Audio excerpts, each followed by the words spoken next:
Hello there! Welcome to this video about planning.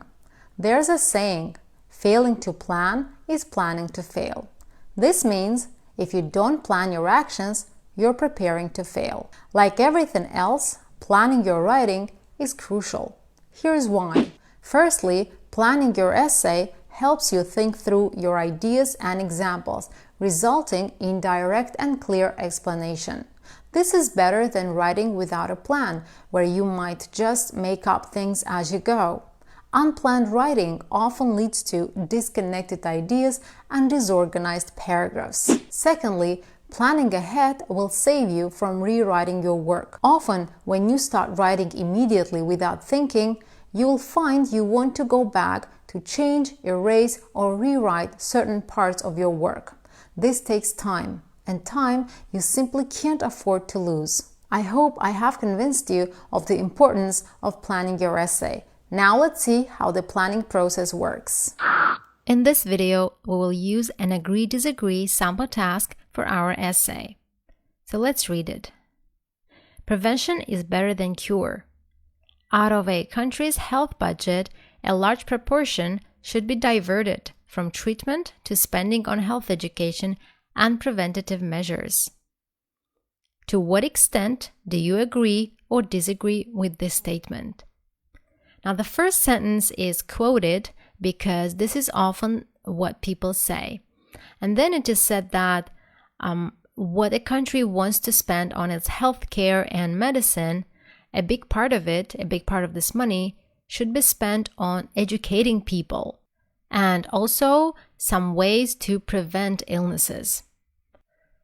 And then the task asks us to what degree we agree with this statement. So now what we need to do is either agree, disagree, or partly agree with this statement. So how do you decide which one to do?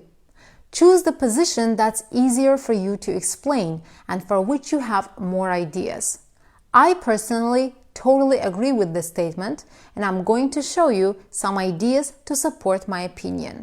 Now, one reason I would agree with this statement is because I think it is less costly to educate about an illness than treat it. Or in other words, it is less expensive to educate the population about illnesses, about serious diseases, than treat them.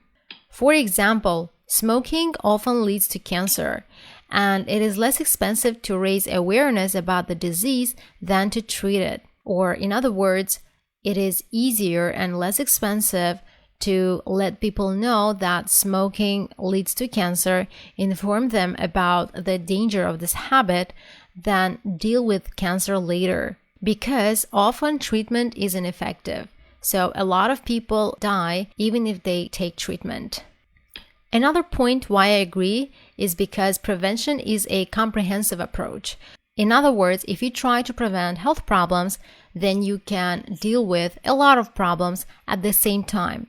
For example, teaching about healthy eating habits can save people from many problems, from vitamin deficiency to complications during pregnancy to tuberculosis. This means that if people have healthy eating habits, and they have them if they know about them, if they are well informed about them, then they can avoid getting vitamin deficiency, they can avoid a lot of problems during pregnancy, and also good eating habits will prevent you from getting tuberculosis. As a result, we get healthier population, and it means a stronger country, which will lead to having a stronger economy. Because if people are healthy, they become more productive. So in the end, we have a generally healthy and strong country. Don't worry about the grammar of your notes. They don't need to be neat sentences. Just write down your ideas. Some good vocabulary may also pop into your head, such as raise awareness or eating habits. So make note of those too. Now let's move on to the number and content of your paragraphs. Now, your essay must always start with an introduction. Your introduction must restate the task given by IELTS. It must also contain your answer to the question in the task. We will talk about how to write a good introduction in the next lesson. You must always have a conclusion as well. A conclusion is very similar to introduction. It is safe to say that the conclusion is a restatement of the introduction.